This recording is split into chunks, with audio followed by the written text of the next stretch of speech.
prove this identity? We will start with the right-hand side. By using the product to sum formula, we get this.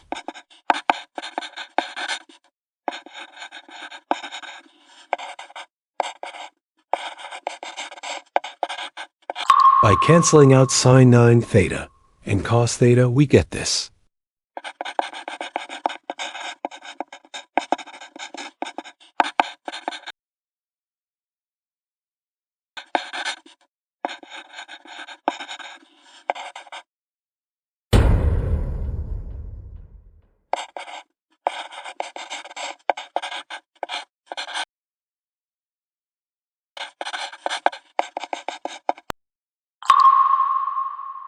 And there you have it.